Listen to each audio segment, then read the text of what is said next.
Hey, welcome everybody. This is John Paul Meducci, Dr. Speed Selling, and this is the Raging Verbalist number what? Oh, 208. It's actually Christmas. So if you are new, welcome. If you're an old hat at this, great to have you back at this holiday season. And catch us on, of course, YouTube and Facebook group, which is Position to Win Book Group. With me, as always, is the ever lovely Sandra, prepared and coiffed and ready for Christmas. Sandra, welcome, welcome, welcome. Hello, how are you doing? And Merry Christmas. Merry Christmas. We started off that way. Well, still dealing with the camera, still dealing with all the fun, but you know what? You just, as you say, we gotta go. It's Christmas, you gotta go. Exactly. Okay. All Exactly. right. So we're talking about Christmas. And for those who don't know, Sandra asked the questions that you'd be asking if you were the person asking. Maybe not. Anyway, Sandra, what do you got? All right, so are you all set for Christmas? Oh, I wish I was. I tell you, it's been an interesting year trying to get a business deal done before the end of the year, which is always a lot of fun, pushing and rushing around. But we are slowly getting ready. And the thing about it is that Christmas happens every December 25th. I don't know if this is new or not, but it does. And we all have to learn how to live in that kind of universe and world. So yes, we're all good to go. I think so. We'll see. Fingers crossed. How about you? No, not so much. Well, I have, I think, almost everything except some gift cards purchased. It all just needs to be wrapped. But as you know, I was helping my sister after her surgery. And so I've been trying to help her last minute get ready for Christmas with the kids. It's just kind of a crazy, not ready kind of year. Well, and So, just and just to clear things up, you were helping her post surgery. You were not yes, assisting sorry. in the Yes, surgery. Yeah. Okay. correct. All Correct. right. I mean, That's I right. understand some of these Nebraska ways. Just chew on a piece of rawhide, and we'll work on it right there. So Exactly. there you go. Okay, so what makes this Christmas unique? Well, one of the things is that since Christmas happens on a Monday, it's kind of interesting because that means the NFL has got games all weekend long. We are just seeing a cavalcade of them. And, this would have made my mother, unhappy to say the least, because, of course, we'd all huddle around the television and watch football. Uh, However, sadly, she's gone. But there's the NFL. The NFL is going on big time. There's going to be games on Christmas Day. I don't know if that's ever happened before, and all of this is going on. So it's a little bit different that way from my perspective. So how about yours? How is it different or unique for you? It just doesn't feel like Christmas, I guess. And the weather is unseasonably warm. So like you can still plant bulbs. The ground is so soft. I got my flowers trying to like regrow in the front yard. It's very, and for Nebraska, like it's usually cold, it may not be Yeah. snowy, but it's cold. So it feels like we're still in October, November. It's bizarre. And when Very bizarre. and when you say plant bulbs, you're not like taking them off of a Christmas tree and planting those bulbs. Just for No, people who no. don't understand that Like sometimes. tulips or something. Okay, all right. Well, So I guess if you're didn't get time in the fall to plant those, I mean, you're in luck then. Now it's like year. there you go. Yeah. Exactly. Well, There's an okay. upside, right? Yeah. Yeah. And so why doesn't this year feel like Christmas? Well, I can tell you from talking to lots of business owners and salespeople and entrepreneurs and everything that it's kind of a little bit of a blah year. Obviously, we've got two hot wars going on in the world. The economy is really an overhang. I don't know how whatever world you are listening or are in, but I can tell you that interest rates, took one of our businesses that was moving along and growing and just stomped it, did a curb stomp on it, and was kind of rough about that.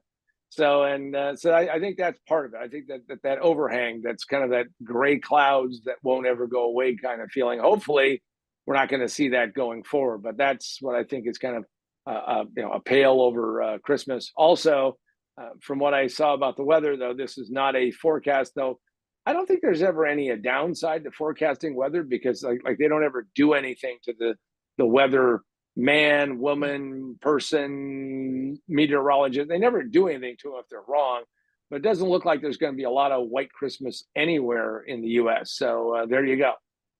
We might get mud. Isn't that fun?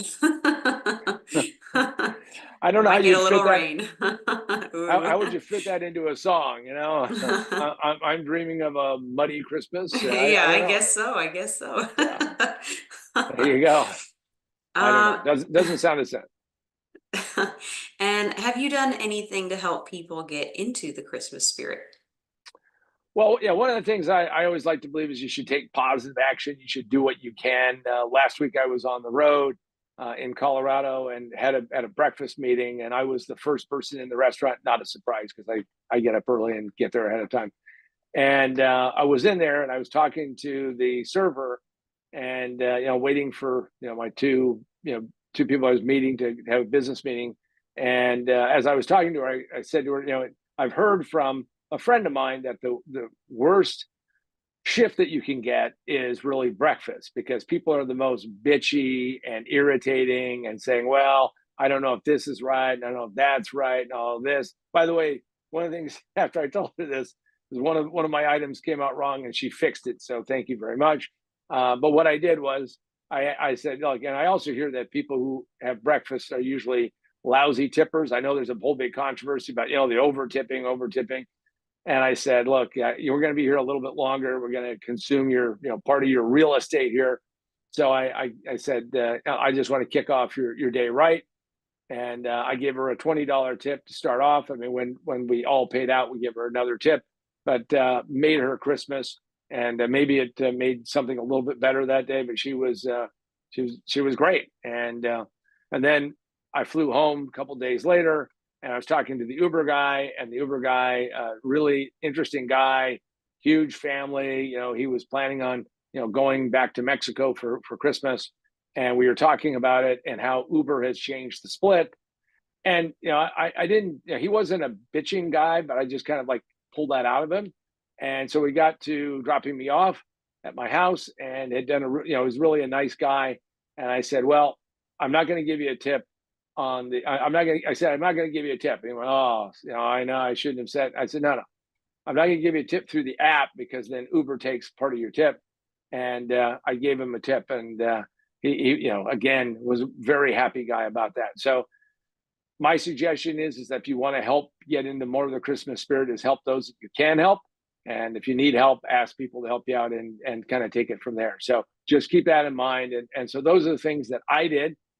Sandra, what have you done? I know that every year you go to some Christmas festival. I don't know if it's quite like Burning Man or something, but you go there and you help your mom. So tell us about that, because I know that was kind of a Christmassy thing to do. Yeah, so it's actually called Christmas in Madison, and it's a craft show I do every year with my mom. And so I just go to help out. It's not like I'm going there to like make tons of money or anything like that. It's just a fun thing to catch up and help the old church ladies out with their bake sale and help my mom and so I do know there was some older lady customers that I had come up to my table, and they were trying to pick stuff out for their grandchildren. And so I was just helping them out that way. And one lady didn't want to necessarily buy a necklace because she had already had charms she had bought on like a vacation. And so I was just giving her the chains and the little jump rings and showing her how to do it at home, and just, passing some joy along. So not necessarily a customer. Oh, and then there was an old guy who was he actually made homemade wooden ornaments, and he actually came up to my table and was trying to figure out, what he could do to do something different with his ornaments, because they were carved out in the middle. So I was showing him beads or earring hooks and things he could do to put like little jewels in his ornaments. And I was trying to give him stuff for free, just give him parts. No, no, no. He just refused to take it, but he was so happy he stopped by my table. So spreading that joy, like you said, it's important. I know people appreciated it. So There you go. So yeah.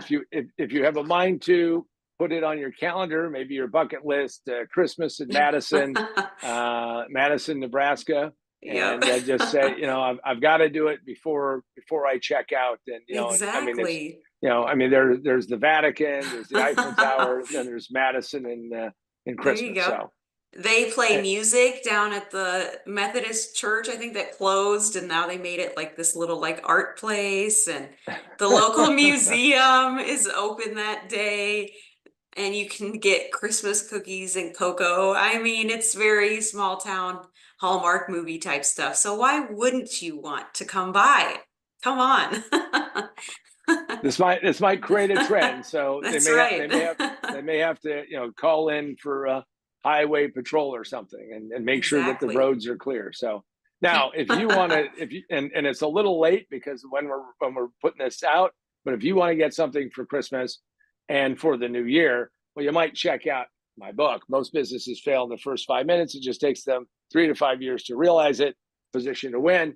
Check it out at positiontowinbook.com, positiontowinbook.com. You can also get it at Barnes & Noble, Amazon. Books A Million is the physical book, but you can always get the Kindle book, which will arrive in time, or the Nook book, or the iBook, and get it done. Also, of course, you can go on the website, Position to Win, and go book, and you can go check out the marvelous mugs, and you can be a raging verbalist too. So, all right, what else do we have as we're trying to count down, get everybody in the Christmas spirit? Now I'm going to, and it's going to look a little funky because of the reflection, but there we go. I've now got the X-ray eyes for our rest of our Christmas special. So what else we have? All right. So, are you going to see any movies this Christmas? Well, I am. In fact, I'm excited about it. I don't think I'm going to be able to talk my wife into going on Christmas Day because, well, it's Christmas Day, but the movie, a long awaited movie by Michael Mann and Adam Driver. I mean, what a perfect name, is Ferrari, is coming out on December 25th. So, look forward to maybe me doing a review about that down the road because obviously I'm a big exotic cars fan and went to Ferrari live in person. So it'd be interesting to see that movie. Of course, I have holiday traditions where every year we watch Die Hard, which I think is the best holiday movie. Gets everybody in the spirit, and Nakatomi Tower rules, and all of that. So, Sandra, how about yourself? You're gonna watch a movie? Gonna huddle up with the loved ones? What are you gonna see? What are you gonna do? Well, I already forced my nephew, who's like 3, so it doesn't matter, to watch A Muppet Family Christmas when I was down there helping to Oh, watch him. And it's like a recorded on TV version from YouTube with like the 1980s commercials. So that was fun. All the nostalgia, all the feels. And I always like to watch A White Christmas. That's a classic. I don't know about new movies. I know my husband Brandon was talking about one that was coming out on streaming. It had kind of like a Dune vibe, I guess, and I cannot remember the name of it. I think it's Netflix. So I know that's one request that was put into me. So so we'll probably so watch that too. so stay tuned. Future episodes, we'll find out if Sandra watched the Dune. Well, it's Science not fiction Dune, it's Christmas, like Dune. It's like like Dune. Dune, Yeah, like I Dune. just can't Okay, remember the name of it. It has that kind of like Dune. sci-fi vibe. And the dude Yeah, from Sons of Anarchy. That's all I remember about it. the advertising they have is paid off. There you go. There you go. That's right. That's right. Can't wait. That's right. So moving along, what gift would you most like to get this Christmas? Well, I'll start by asking you, what would you like to get? I mean, you're always, you are practical, you are down to earth, all of that. So what do you want? I mean, obviously, jewels or fabulous trips, but what do you want? So I don't have a 9-inch pie pan. I need one of those. And on a larger scale, maybe like a treadmill or a walking pad, because it does get cold here. So to like walk around the neighborhood's a little brutal. So, got the new house, got our exercise room. what a great way to, top it off is just add like a little treadmill that I can like fold away nicely. So that is on the list. That is on the list. So, Well, I have to say that there's probably, a bunch of electronics things that my wife tells me we don't need, or I don't need actually. But so yes, for me, I'm looking for more books. I mean, there's some things that I like that I'm gonna hopefully get, and we'll share what those are in the new year, and some of that. But kind of modest this year. Would like to just make sure that we have a nice, quiet Christmas and do some things and make all that work. all right. And then what's a Christmas memory you'd like to share? You know, as I was thinking about this, probably when I first moved to California, which was in 1983, and I was here by myself. My then girlfriend, soon to be, we got married a little later on, was in Colorado, so kind of missing each other and all of that. And we planned to go and do a whole Christmas thing. And so what it was is that I flew to Denver and we connected because she was living in Denver, and then see my parents and my family, and then we flew on to Ohio, and we spent time in Ohio with her family, which was that was in the Tilted world for real, little cyclone crazy action because she's got a very big extended family, and I got to meet them really for the first time. And I look back on that. I probably didn't enjoy it as much as I should have, but I look back on that and say that that was a really interesting Christmas memory because it was really a transition time for me. And I think that one of the things that happens in life is that we are, especially if you want to be ambitious and driving and motivated, is that you just kind of like let all the stuff blow by. But I think about all the things that happen. I mean, Denver Airport was a disaster.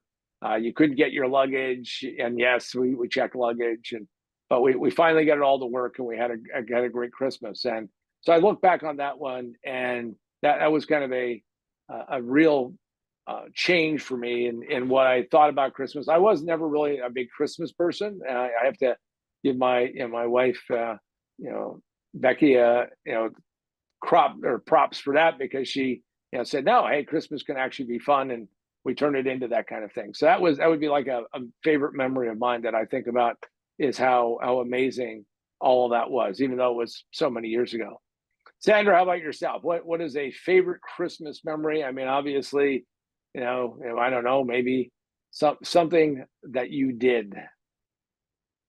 So I would say like my favorite, it kind of ties in with tradition would have, and we haven't done it in a while just because we're all grown and out of the house now, but we would actually celebrate on Christmas Eve instead of Christmas Day. We'd go to the evening church service, come home, all the different family would be there. We would have uh, lots of treats and goodies that my mom would bake and punch, and then we wait till the other extended family members left, and then we would, gosh, we'd stay up till like 3 4 in the morning just opening presents and hanging out and having a blast. And so on my mom's side, my grandparents wouldn't make it as often because there was like way more kids and kind of like usually travel for Right. Christmas or go spend it elsewhere. But one year I had both sets of grandparents there. And so that's kind of a cherished memory. And we didn't have like uh lots, I guess. We weren't flourishing in the bank account. So even though it was very simple and traditional, all my grandparents are gone now, so it's those cherished memories that you have that you kind of hold on dear to. So that was special for sure. So Well, and that's it's always great because when whatever time frame that is that you experience these things, these kind of snapshots in time is that you think at the time you don't think about, well, when people are gone, when people have when things have changed, and that's it's course of life, and I think it's important for everybody to always think about that, So I know we're running short on time. So how do we wrap this up? All right. What are you thankful for this Christmas, and what is something we should all be thankful for? So I'll toss it back to you, and then I'll wrap it up. So what are you thankful for this Christmas? I mean, you got your house, and you've had all kinds of fun with that, and you've got all these things. So what do you think? So taking it down to simple, I guess, for how crazy the last few years have been, it's really health and family. Like, glad we're all still here. We're doing okay. We've got a place to live, stuff to eat. It's the simple things, just very, and that's stuff we should all be thankful for sure. We should all be grateful, kind of tossing it back to our other episode. So, you know, be thankful for, and what we just said, cherish the people who are here with you now. Like, life is crazy. So, not eloquently said, but it means something. Well, and that's good. I think I'm thankful for this Christmas because it has been a kind of a hectic year. It was a year that I didn't anticipate coming the way it did. We're still seeing the effects of what happened from COVID, literally in so many businesses and so many things, and what's going on. It's easy to get down on things. So I think the thing to be thankful for at Christmas is that if you have your health, if you have your life, if you are continuing to make progress in life, we are on the precipice, if you go looking forward, of an extraordinary change that's about ready to take place. And I'm talking about from a technological standpoint that may, in fact, change the trajectory of not only individuals like ourselves who are aware of it, and I'm talking about AI, of course, but of course, just the entire world is going to go through an amazing change because we're all going to experience it. And if you aren't ready, you should be getting ready.